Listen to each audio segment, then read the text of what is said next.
serious look at it and try to make some modifications possibly of the season to get the support of our sport medicine committee to see how we can carry those activities out in the most optimal fashion. Dr. Lombardi, it's Steve Bennett from the Citizens Voice newspaper in Wilkes-Barre. How are you? Just curious, with the heat acclimation beginning August 24th, will the student athletes still be able to continue the voluntary workouts up until that point, or will they be paused as well? That is correct, but that decision will also fall in the hands of their local school. But voluntary workouts can continue. Okay, thank you very much. Yep. Thanks, Steve. Dr. Lombardi, Ali Barubi, ABC 27. I have a very quick question and then a follow-up question. August 24th is now the new deadline for conversations. Will there be a decision on the 24th?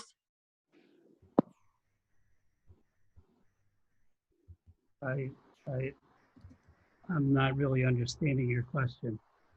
Will you decide, let me clarify it, will you decide to follow the governor's recommendation or go ahead with the season on the 24th? What are we expecting to hear by the 24th?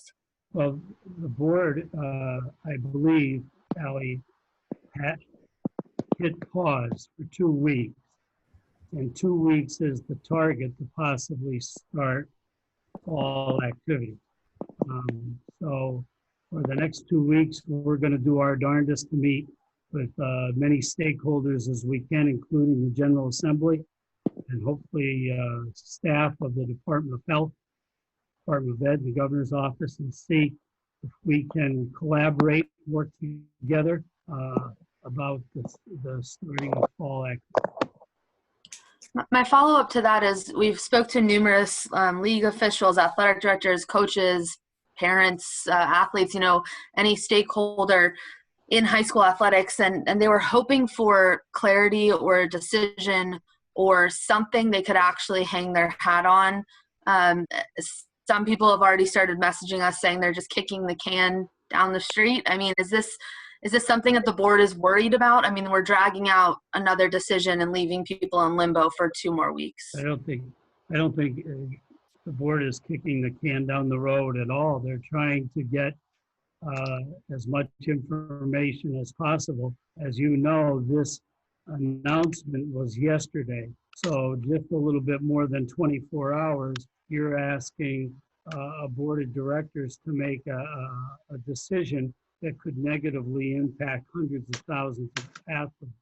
And the board takes that very seriously. And by buying a couple weeks' time to possibly get as much current information from those groups, I think is very, very wise.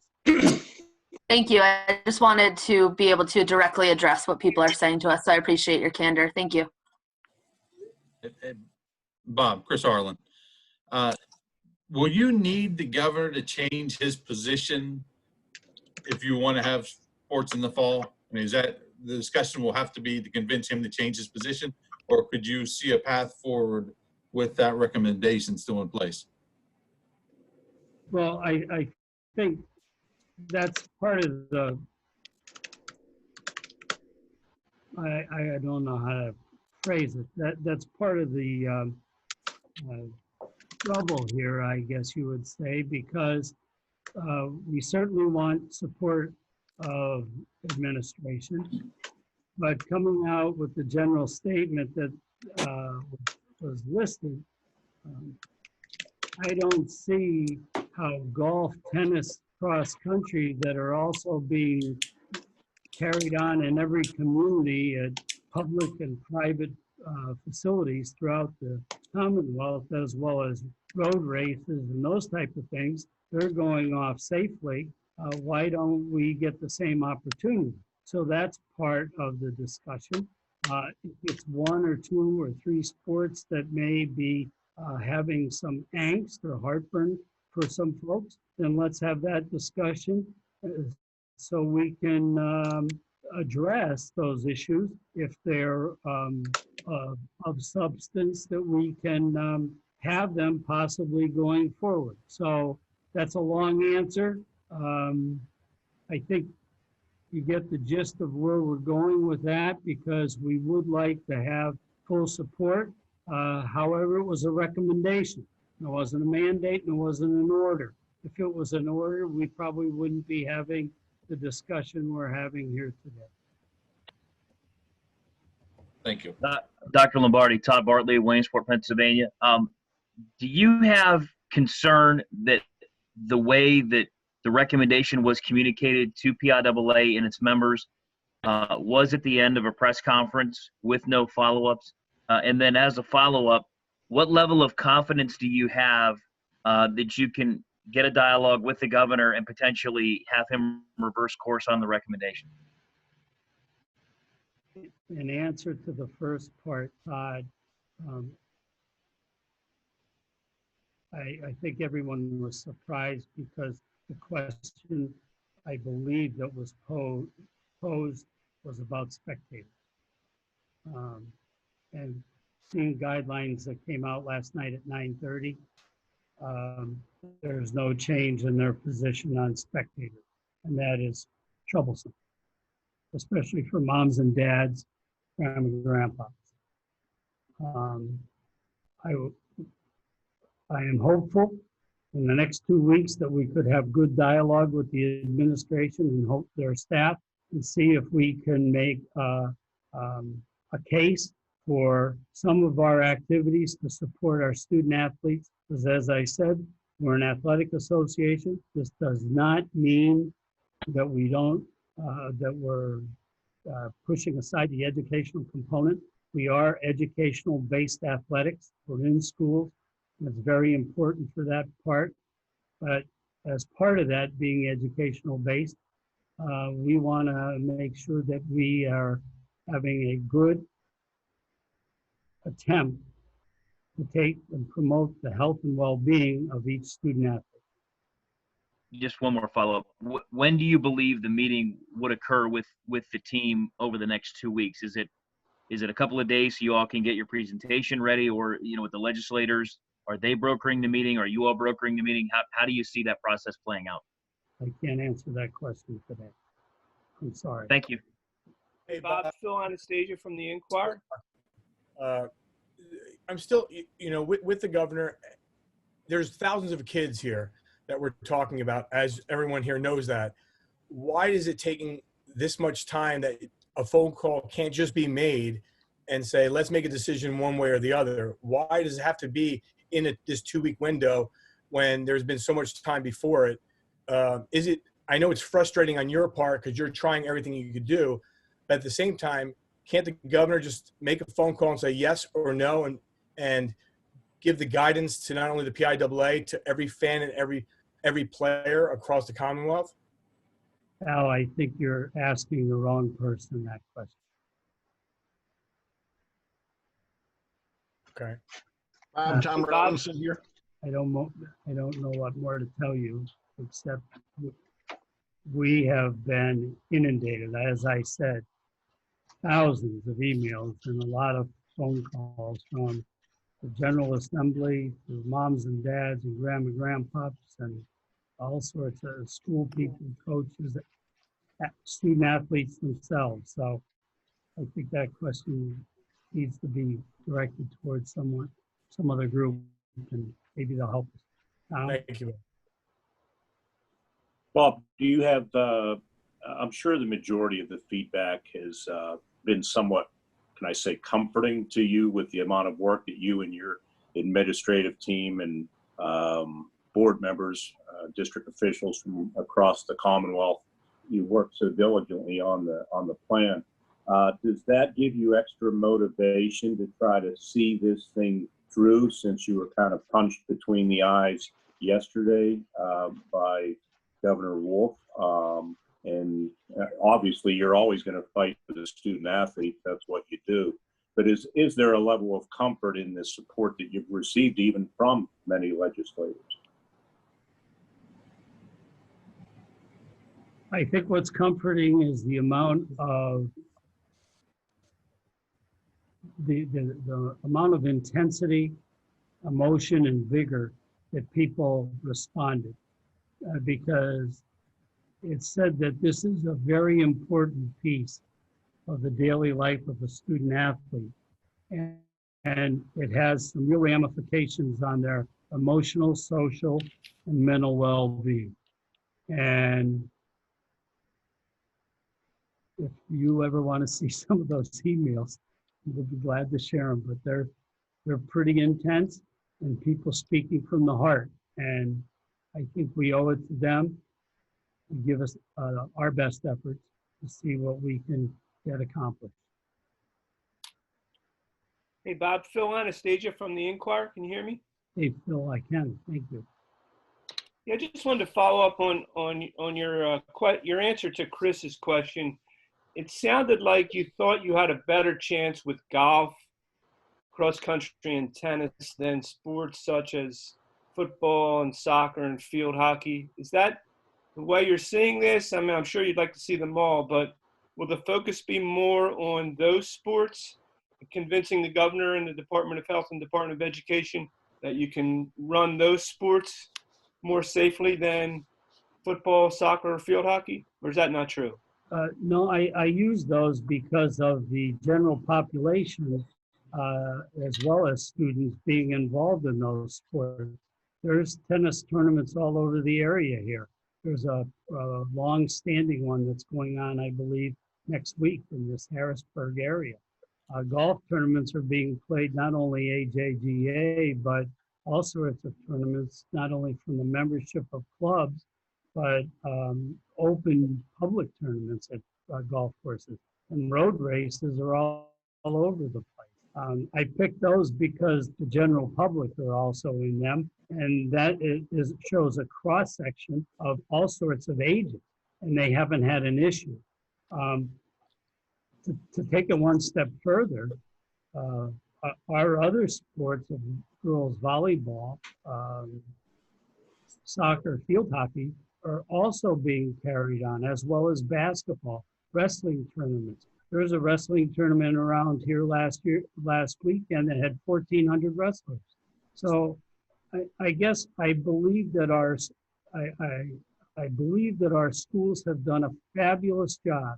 Have full faith in their plans. Everything that they've been asked to do, they've done. And their parents and guardians have helped them try to stay safe. It's equestrian. I believe we need the same opportunity as recreational sports to be successful. I mean, there's camps that people are coming from out of state and staying overnight for weeks on end. We don't have that. And they're being allowed to have their activities. So that's where we're coming. Hi, Dr. Lombardi, Steve Bennett from the Citizens Voice again. With the start of Heat Week on the 24th, will all fall sports be able to begin on the 24th, or will that just be football and the remaining fall sports will be pushed back until the 31st, I guess it would be? All fall sports will start on the 24th with the board's actions. And the week of the 24th for football will be heat acclimatization. Okay, all right. So the 24th will be Heat Week for football, and the remainder of the fall sports can begin official practice on the 24th. That's correct. Okay, thank you very much. Yep. Bob Robinson here. Yes, Tom. In the event that the fall sports move on, you have a number of leagues that have already gone to that alternate schedule for football. Two questions with that. With that later start, is HEDAC still a part of that? And secondly, with how many leagues you've seen already make that move, does that modify in any way your thinking on the state playoff for football specifically? Well, Tom, the first part is the 24th is the start, is heat acclimatization week for football. I just got that with Steve. I think we're on the same page. No, but I'm talking for the schools. A number of schools, including the Lackawanna League here in District 2, have already decided to go with that alternate start that you presented at your last meeting. So when they begin football practice in September, is that with the HEDAC week, or are they right into regular practice? No, they are right into regular practice at that time. HEDAC is a preseason activity before the start of the season. Okay, thank you. Chris Hoffman. Marty, would they still need 3 weeks of practice, though? Football teams, 15 practices? They're just not Heat Act practices? That's correct. They need 15 practices before their first contact. Okay, thank you. Chris? Chris Hoffman, KDKA. Just to make sure I understand, so next 2 weeks, there's no mandatory. Only things that can happen are voluntary. Everything can only start back up on the 24th, correct? That's correct. Dr. Lombardi, we talked to a couple of the leagues in District 3. Some athletic directors were too emotional to talk yesterday, calling it a gut punch, saying it was heartbreaking, just to I guess, watch the work they've done over the last 30 months or however long. Do you share those sentiments that this was emotionally difficult to handle over the last 24 hours? I think anybody involved in athletics, it was a very, very difficult day, especially when there was no prior warning or any announcement. And I think the surprise of it caught people off guard, and also that there was no follow-up after it, added to the frustration. So I applaud the board in trying to hit pause and trying to give us any type of dialogue that we can create to possibly see what we can get done for our member schools. And what would a message be to student athletes tonight? What do you want them to remember these 2 weeks? I think I already addressed that earlier, Alex. Bob, Mike Gross again. That's fine. When the governor sort of issued a statement expanding on what he said yesterday, and it said this strong recommendation is not an order or a mandate. As with academics, school administrators and locally elected school boards should make decisions on sports. So if you'd have come out today and said, we're going forward as we originally planned with fall sports, and every school district can decide whether or not they want to go along, what do you think would have happened? I mean, why couldn't you have done that today? Mike, we could have done that, and there was a conversation about that, but also being an association of member schools, our membership asked, hey, listen, we would like to have some type of consistent activity across the state so we don't have just pockets here and there. So calling upon the association to address all those concerns, that's what the board did. And I thought that was the right move, because being an athletic association, we represent everybody. If we wanted to have a pocketed organization, we wouldn't have a statewide one. Dr. Lombardi, if Mike Boylan from the Alternate Mayor, if everything went smoothly on the 24th up to the 24th and you do start football at that point, what would be the first day that the regular season games could play? September 11th or the 18th? It would be the 11th, Mike. Thank you. Dr. Lombardi, Tom Reiser with the Erie Times News. What change? Are there changes for golf now? Because the first date you can play is, what, the 20th? Does that change, or can golf and tennis just go ahead with their normal dates? Tom, golf would be, I believe they need 3 days of practice, so that would be the 27th. And for tennis, they need a full week, it'd be the 31st. Okay, so anything scheduled now probably needs to get postponed, because I think there are golf matches already scheduled for the 20th and 21st. That's correct. Okay, thank you.